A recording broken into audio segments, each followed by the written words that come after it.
नमस्कार दोस्तों अगर आपको भारत और इंग्लैंड के बीच खेले जा रहे पहले टेस्ट मुकाबले के दूसरे दिन का खेल पसंद आया हो तो इस वीडियो को आप एक लाइक जरूर करें। इस वीडियो का लाइक टारगेट 400 लाइक है, तो इस वीडियो को आप दिल से लाइक जरूर करें। तो दोस्तों, भारत और इंग्लैंड के बीच खेले जा रही 5 मैचों की टेस्ट श्रृंखला के पहले टेस्ट मुकाबले के दूसरे और सबसे रोमांचक दिन भारतीय टीम ने 119 रनों पर 1 विकेट के नुकसान से आगे खेलना शुरू कर दिया, जहां पर यशस्वी जायसवाल 76 रन बनाकर शुभमन गिल के साथ बल्लेबाजी कर रहे थे। लेकिन इस दूसरे दिन की शुरुआत भारतीय टीम के लिए कुछ अच्छी नहीं रही और गेंदबाजी के लिए आए जो रूट ने सेट हो चुके और इंग्लैंड की टीम के लिए सबसे बड़ा खतरा बन चुके यशस्वी जायसवाल को अपनी ही गेंद पर कैच आउट कर दिया। ये यशस्वी जायसवाल 74 गेंद में 80 रनों की लाजवाब पारी खेलकर आउट हो गए। यशस्वी जायसवाल की इस गजब की पारी ने इंग्लैंड की टीम को पहले ही दबाव में डाल दिया था, लेकिन अब विकेट गिरने के बाद केएल राहुल बल्लेबाजी करने मैदान में उतरे और फिर केएल राहुल ने सेट हो चुके शुभमन गिल के साथ मिलकर फिर एक बार भारतीय पारी को संभाल लिया और एक मजबूत साझेदारी बनाना जारी रखा। केएल राहुल आते ही आक्रामक अंदाज के साथ बल्लेबाजी कर रहे थे, लेकिन शुभमन गिल खराब फॉर्म में दिख रहे थे और इसी के चलते गेंदबाजी के लिए आए टॉम हार्डली ने सेट हो चुके शुभमन गिल को बेन डकैटे के हाथों कैच आउट कर दिया। शुभमन गिल 66 गेंद में 23 रन बनाकर आउट हो गए।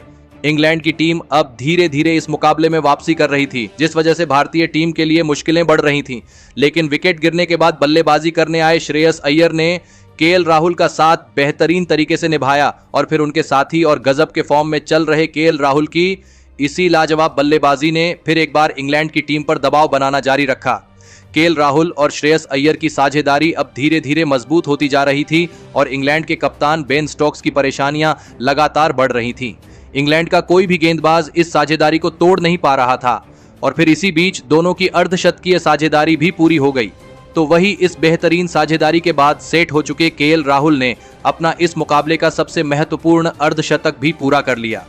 केएल राहुल और श्रेयस अय्यर ने मिलकर अपनी टीम को 223 रनों तक पहुंचा दिया था, लेकिन फिर तभी गेंदबाजी के लिए आए रेहान अहमद ने सेट हो चुके श्रेयस अय्यर को टॉम हार्डली के हाथों कैच आउट कर दिया।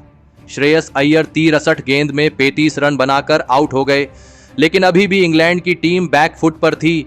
एक छोर पर केएल राहुल पूरी तरह सेट हो चुके थे और फिर विकेट गिरने के बाद बल्लेबाजी करने आए रविंद्र जडेजा के साथ मिलकर धमाकेदार अंदाज में बल्लेबाजी कर रहे केएल राहुल ने इंग्लैंड की गेंदबाजी के पसीने छुड़ा दिए। तो वहीं भारतीय टीम के सबसे बेहतरीन ऑलराउंडर माने जाने वाले रविंद्र जडेजा ने भी अपना आक्रामक रूप दिखाया और दोनों के बीच देखते ही देखते एक लाजवाब 50 रनों की साझेदारी बन गई। अब इंग्लैंड के गेंदबाजों ने हथियार डाल दिए थे। मुश्किलें इंग्लैंड की टीम का पीछा नहीं छोड़ रही थी और अब धीरे धीरे केएल राहुल अपने शतक की तरफ आगे बढ़ रहे थे।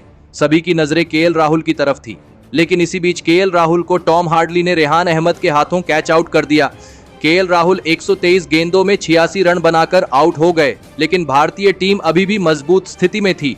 लेकिन केएल राहुल का शतक सब देखना चाहते थे, लेकिन ऐसा नहीं हुआ। लेकिन अब विकेट गिरने के बाद बल्लेबाजी करने आए श्रीकर भारत के साथ मिलकर फिर एक बार रविंद्र जडेजा ने भारतीय टीम के लिए साझेदारी खड़ी करना शुरू कर दिया।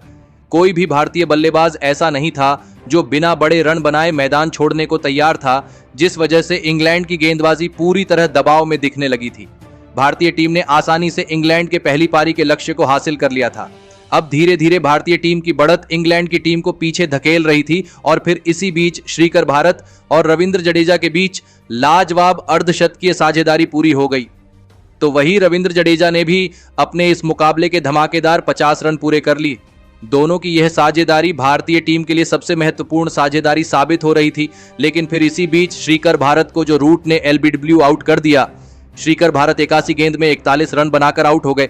तो वही श्रीकर भारत के बाद बल्लेबाजी करने आए रविचंद्रन अश्विन को भी बेन स्टोक्स ने रन आउट करते हुए भारतीय टीम को 7वां बड़ा झटका दे दिया। रविचंद्रन अश्विन 11 गेंद में 1 रन बनाकर आउट हो गए, लेकिन अभी भी इंग्लैंड की टीम के लिए रविंद्र जडेजा के रूप में सबसे बड़ा खतरा मैदान में मौजूद था और फिर रविंद्र जडेजा के साथ बल्लेबाजी करने आए अक्षर पटेल ने भी अपने अनुभव का इस्तेमाल करते हुए रविंद्र जडेजा का साथ बखूबी निभाया और इस दूसरे दिन के खेल के अंतिम कुछ पलों में भारतीय टीम के लिए एक और साझेदारी खड़ी करना शुरू कर दिया। भारतीय टीम की बढ़त इंग्लैंड की टीम के ऊपर 150 रनों का आंकड़ा पार कर चुकी थी। इंग्लैंड के कप्तान और पूरी गेंदबाजी को अब इस मुकाबले में अपना अंत दिखाई देने लगा था। अब अक्षर पटेल ने भी अपने हाथ खोलने शुरू कर दिए थे और फिर इसी बीच अक्षर पटेल और रविंद्र जडेजा ने अपनी अर्धशतकीय साझेदारी भी पूरी कर ली। तो वही अक्षर पटेल ने इस दूसरे दिन का अंत धमाकेदार अंदाज में किया और इस दूसरे दिन की आखिरी ओवर में 2 चौके और एक शानदार छक्का लगाते हुए इस दूसरे दिन को खत्म कर दिया। अब इस दूसरे दिन के खत्म होने तक भारतीय टीम 7 विकेट के नुकसान पर 421 रन बना चुकी है, जहां पर भारतीय टीम ने अब 175 रनों की एक सबसे बड़ी बढ़त इंग्लैंड की टीम के आगे बना दी है। दोस्तों, भारतीय टीम की इस सबसे बड़ी कामयाबी के पीछे भारतीय टीम के सबसे बेहतरीन ऑलराउंडर माने जाने वाले रविंद्र जडेजा का सबसे बड़ा हाथ रहा। पहले गेंदबाजी में और फिर बल्लेबाजी में 81 रन बनाकर नाबाद रहने वाले रविंद्र जडेजा ने इस दूसरे दिन के खेल में सभी का दिल जीत लिया। तो दोस्तों, आपको रविंद्र जडेजा की यह अद्भुत बल्लेबाजी कैसी लगी और आप रविंद्र जडेजा की इस गजब की बल्लेबाजी के लिए उन्हें 10 में से कितने अंक देना चाहेंगे? आप अपनी राय नीचे कमेंट में देना बिल्कुल भी ना भूलें। धन्यवाद।